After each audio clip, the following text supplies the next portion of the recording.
Selamat datang untuk teman-teman semua yang sedang menyaksikan video ini. Salam bahagia dari kami semua. Dalam kesempatan kali ini, kami akan menjelaskan atau memberikan sedikit pengetahuan mengenai gangguan kepribadian ambang atau yang disebut sebagai borderline personality disorder. Mungkin teman-teman semuanya sudah tidak asing atau mungkin ada yang masih asing dengan gangguan kepribadian tipe ini. Jadi, gangguan kepribadian ambang adalah gangguan mental yang ditandai oleh hubungan interpersonal yang tidak baik bahkan buruk. Jadi, ciri-ciri utama dari gangguan kepribadian ambang adalah hubungan interpersonal atau hubungan dengan orang lain yang buruk. Biasanya, pasien dengan gangguan ini memiliki hubungan interpersonal yang buruk, tidak bisa beradaptasi dengan lingkungan, teman, keluarga, dan lain sebagainya. Juga gangguan terhadap gambaran diri atau self-image, di mana seorang yang pasien atau orang yang mengalami gangguan kepribadian ini tidak memiliki pandangan yang paten tentang dirinya sendiri. Dia menganggap gambaran dirinya itu berubah-ubah. Emosionalnya juga tidak stabil, moodnya juga tidak stabil, perilaku yang impulsif dan meledak-ledak, serta kecenderungan untuk melakukan bunuh diri. Nah, ini adalah bagian kronis dari gangguan kepribadian ambang, di mana gangguan ini bisa muncul sebagai atau menimbulkan komplikasi gangguan mental lainnya seperti depresi, kecemasan, penggunaan narkotika, atau bisa juga bipolar. Jadi, orang yang mengidap gangguan ini bisa juga mengidap gangguan kepribadian yang lainnya, dan ini juga menambah kekronisan atau keparahan dari gangguan itu sendiri yang bisa menyebabkan seorang melakukan bunuh diri. Selanjutnya mengenai ciri-ciri dari gangguan kepribadian ambang. Ciri-ciri yang pertama adalah citra diri yang berubah-ubah, di mana seorang pasien dengan gangguan kepribadian ambang ini memiliki gambaran tentang dirinya berubah-ubah. Jadi tidak pasti. Dia anggapannya atau pikirannya tentang dirinya sendiri itu tidak pasti. Kadang dia merasa dirinya itu seorang yang penting, kadang dia merasa dia itu sangat tidak dibutuhkan, tidak dihiraukan sama orang lain, seperti itu. Dan yang kedua, takut ditinggalkan, takut diabaikan, dan takut tidak dianggap. Jadi, seorang yang memiliki gangguan kepribadian ini memiliki rasa takut yang sangat besar kepada orang, khususnya orang yang sangat berarti buat dirinya. Bisa jadi orang tua, bisa jadi kakak, bisa jadi pasangan, yang itu membuatnya takut untuk ditinggalkan, takut diabaikan, dan takut tidak dianggap. Takut keberadaannya itu tidak diakui oleh orang yang dia anggap penting atau bahkan orang-orang di sekelilingnya. Ciri-ciri yang ketiga adalah hubungan interpersonal yang tidak stabil, di mana seorang yang memiliki gangguan kepribadian ambang itu cenderung sulit untuk berinteraksi dengan lingkungannya. Dan yang keempat adalah kecenderungan melukai diri sendiri atau bunuh diri. Bahkan sering ada upaya untuk melakukan bunuh diri. Untuk jumlah kasusnya di Indonesia, itu ada sekitar 2 juta kasus di setiap tahunnya. Jadi itu angka yang tidak kecil, termasuk angka yang besar, di mana itu merupakan 2-4% dari jumlah penduduk seluruh Indonesia. Di mana 71% dari pasien pengidap gangguan kepribadian ambang itu mengalami perundungan fisik, 68% itu mengalami pelecehan seksual, dan 62% juga mengalami kekerasan dalam keluarga, 50% mengalami depresi berat, dan 80% mengalami penderitaan seumur hidup. Perbandingan kasus antara wanita dan laki-laki adalah 3:1, di mana perempuan memiliki kecenderungan lebih besar untuk mengalami gangguan kepribadian ambang. Penyebabnya sangat beragam sekali, di antaranya adalah karena perempuan yang paling cenderung untuk mendapatkan perundungan fisik, kekerasan dalam keluarga, pelecehan seksual, dan lain-lainnya. Dan juga masalah hormon, di mana perempuan sering ada pada tahap hormon tidak stabil karena adanya menstruasi yang itu menyebabkan stres dan segala macam. Pada deskripsi, di sini kita akan membahas seperti apa sih borderline personality disorder atau yang sering kita sebut sebagai kepribadian ambang. Jadi, seseorang yang memiliki BPD atau borderline personality disorder akan memiliki hubungan interpersonal yang kurang stabil. Mereka cenderung mengalami kesulitan dalam menafsirkan atau memaknai realitas yang ada. Jadi di sini mereka kebanyakan sulit untuk memaknai apakah benar dan tidaknya sesuai dengan perasaannya. Mereka yang mengalami BPD akan memandang sempurna tanpa cacat orang yang mereka anggap penting dalam hidupnya. Jadi bisa dikatakan bahwa individu dengan masalah borderline personality ini, mereka akan menetapkan pandangan yang sangat idealis atau berlebihan dan tak realistis terhadap orang lain. Di sini terutama orang yang dikasihi atau yang dianggap penting dalam hidupnya. Karena pandangan yang mereka tetapkan tersebut yang sangat idealis dan diambang batas tadi, mereka akan mengalami kekecewaan yang teramat dalam, bahkan mereka akan mengalami perasaan yang sangat-sangat terpuruk ketika harapan atau pandangan idealisnya tadi itu tidak terwujud, atau juga ketika dia sudah mulai bisa memaknai atau mengerti bahwa realitanya itu tidak seperti yang dia harapkan atau tidak seperti yang ada dalam pandangannya. Jadi gangguan yang umum terkait BPD ini adalah masalah depresi. Namun pada BPD gejala dikaitkan dengan ketidakstabilan suasana hati dengan periode rendah dan juga berkelanjutan. Karena perubahan karakteristik suasana hati inilah BPD juga sangat sering disalahartikan sebagai bipolar. Namun, pasien dengan BPD ini tidak menunjukkan suasana hati yang terus meningkat dalam waktu lama, melainkan perubahan cepat dengan intensitas yang tinggi dan berlangsung selama beberapa jam, bukan berhari-hari seperti bipolar. Jadi, pasien BPD ini berbeda dengan bipolar. Ketika bipolar, suasana hatinya itu akan mulai berangsur-angsur dengan kurun waktu yang lama, bertahap, maka BPD dia akan memiliki intensitas yang sangat tinggi, mulai dari rasa yang senang atau mulai netral, dia akan bisa benar-benar waktu terpuruk di jam itu juga. Itulah kenapa hanya berlangsung dalam beberapa jam dengan intensitas yang cepat dan juga tinggi. BPD mungkin disalahartikan sebagai skizofrenia. BPD tidak menunjukkan gejala psikotik jangka panjang. Di sini pasien BPD mengalami fenomena mikropsikotik dengan durasi yang pendek, sekitar beberapa jam atau paling lama beberapa hari. Tidak seperti bipolar yang berhari-hari dan kurun waktu yang cukup lama. Di sini ada juga halusinasi pendengaran tanpa kehilangan wawasan. Di sini perbedaan antara skizofrenia dan juga BPD terlihat jelas bahwa pasien dengan skizofrenia tidak akan menyadari bahwa dia mengalami halusinasi atau khayalan. Sedangkan pasien dengan BPD pada tren paranoid ini, dia akan menyadari antara dirinya, mereka sendiri atau lingkungannya. Di sini mereka akan menyadari akan hal tersebut merupakan hal tidak nyata, memiliki kesadaran bahwa itu hanyalah idealisasinya saja.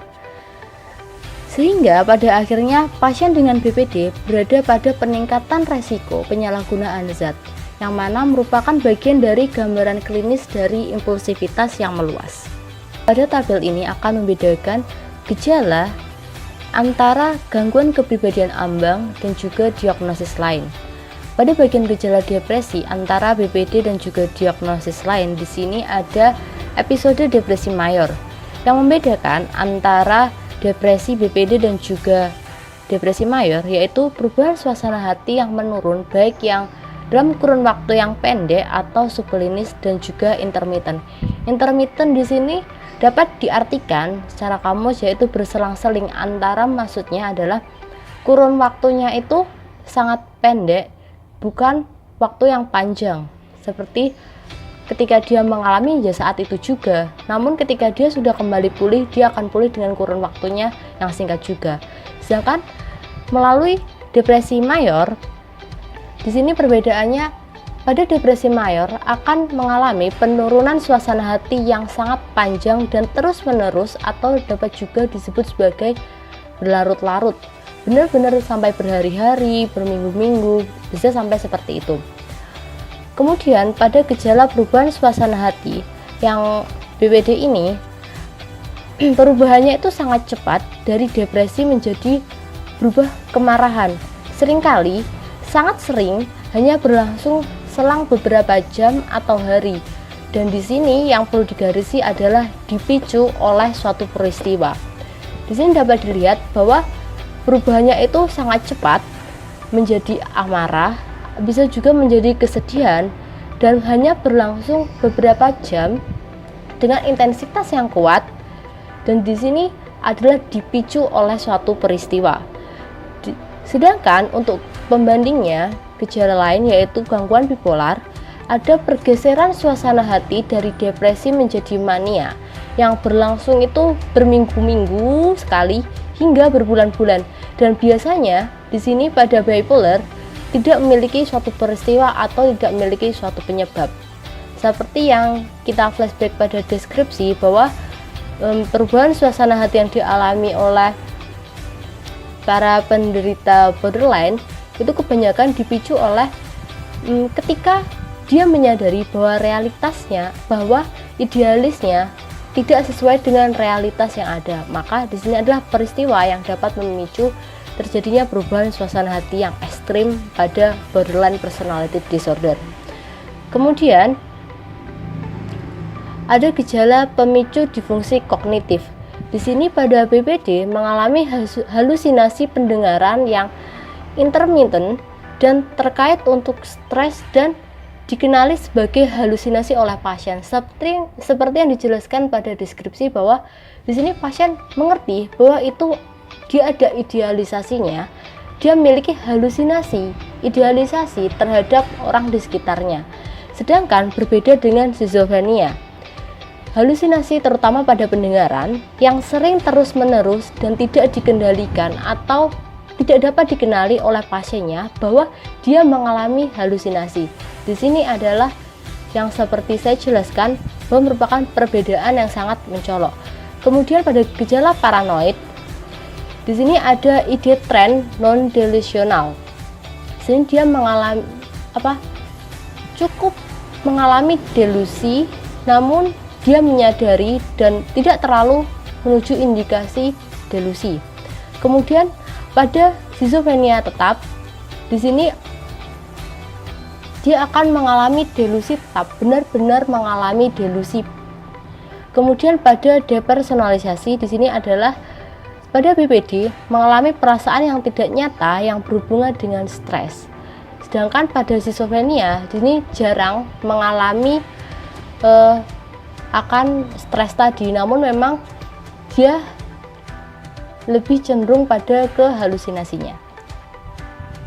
Untuk selanjutnya yaitu bagian C, penyebab borderline personality disorder atau biasa disebut gangguan kepribadian ambang.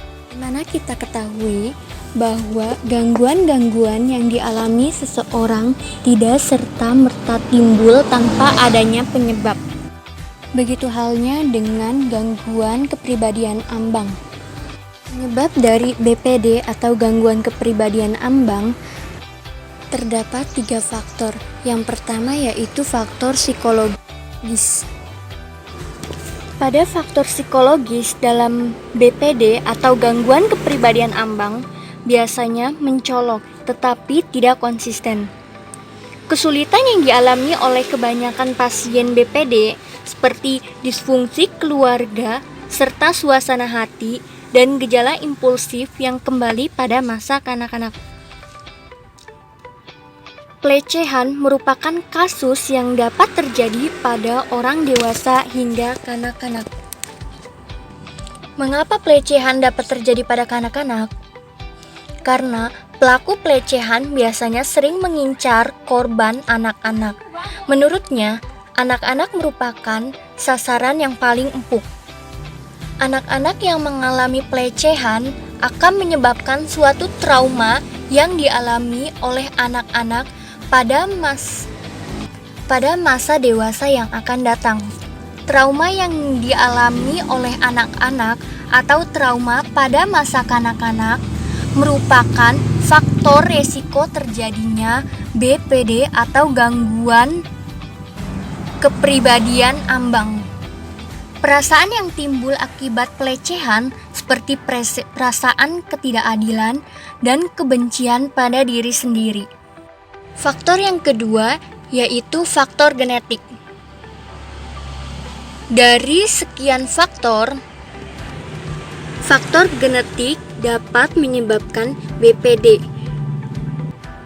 Faktor biologis dalam gangguan kepribadian ambang sendiri dari karakteristik temperamental atau bawaan ataupun keturunan. Ada seorang peneliti mengungkapkan bahwa ada beberapa ciri dari faktor genetik, yaitu kestabilan suasana hati dan impulsif.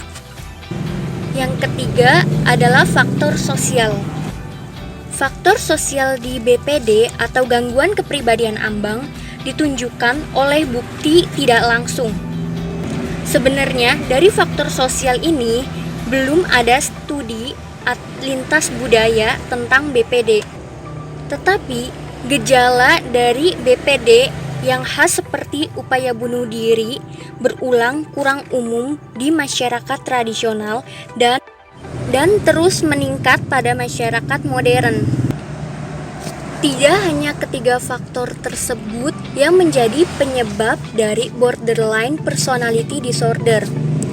Menurut Halgin dan Whitbourne tahun 2011, ada 3 faktor yang berfungsi sebagai prediktor dalam perkembangan BPD atau borderline personality disorder, yaitu lingkungan keluarga yang kurang kondusif, psikopatologi, dan kekerasan pada anak-anak.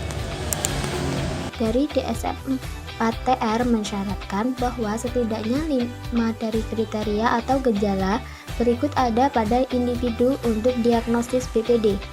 Meskipun beberapa peneliti menyarankan bahwa kriteria dari masing-masing 3 dimensi atau pengelompokan harus benar-benar dipenuhi. Yang pertama ada dimensi gejala efektif atau mood related, yaitu suasana hati tidak stabil yang disebabkan oleh episode depresi, iritabilitas, atau kecemasan yang singkat namun intens. Episode-episode ini umumnya lebih singkat daripada naik turunnya gangguan bipolar. Kecenderungan terkuat adalah ledakan amarah. Tingkat ketidakstabilan suasana hati bias menjadi prediktor kuat apakah akan dilakukan bunuh diri atau tidak. Yang selanjutnya perasaan kosong yang kronis. Yang terakhir kemarahan yang tidak pantas dan intens atau kesulitan mengendalikan amarah yang ditunjukkan melalui ledakan amarah, perkelahian fisik, dan atau sarkasme. Yang kedua adalah dimensi gejala impuls, yaitu perilaku impulsif setidaknya di 2 area, misalnya berbelanja, seks, penyalahgunaan zat, mengemudi sembrono, dan pesta makan. Yang kedua, perilaku gerakan atau ancaman bunuh diri yang berulang atau tindakan mutilasi diri yang berulang, seperti memotong atau membakar diri. Perilaku ini dihasilkan dari kombinasi impulsif dan suasana hati yang berubah secara cepat dan intens. Yang ketiga, pola hubungan interpersonal yang tidak stabil dan intens, yang ditandai dengan pergantian antara idealisasi dan devaluasi. Yang ketiga, dimensi gejala interpersonal, yaitu citra diri dan perasaan diri yang ekstrim dan terus-menerus tidak stabil. Yang kedua, upaya panik untuk menghindari pengabaian yang nyata atau yang dianggap. Selain itu, ada kriteria kognitif untuk diagnosis yang mencakup paranoid terkait stres yang berlalu cukup cepat dan Oke, lanjut ke penjelasan selanjutnya, yaitu demografi dari borderline personality disorder atau gangguan kepribadian ambang. Penelitian tentang kepribadian ambang ternyata belum banyak dilakukan di Indonesia. Karena apa? Karena penderita kepribadian ambang tidak nampak mengancam atau dianggap tidak nampak mengancam seperti penderita gangguan lainnya. Namun, jika gangguan ini dibiarkan, maka akan mengganggu dalam hubungan sosial. Bahkan bisa sampai menyebabkan penderita ini bunuh diri. Penelitian tentang kepribadian ambang telah banyak dilakukan di negara barat maupun di negara timur. data menunjukkan bahwa kepribadian ambang menjadi penyakit atau gangguan yang sangat menyedihkan. Karena di data dipaparkan bahwa kepribadian ambang ini telah diderita oleh 2-4% dari populasi umum dan sampai 20% dari pasien rawat inap psikiatri. Penderita kepribadian ambang juga meningkat 2-4 kali lipat di setiap tahunnya. Dalam satu jurnal yang saya temukan, telah melakukan survei di negara timur dan menghasilkan data bahwa penderita kepribadian ambang ini meningkat dengan tajam walaupun dengan gejala yang berbeda. 75% penderita kepribadian ambang adalah wanita. Dan perbandingannya di rasio 3:1 antara perempuan dan laki-laki.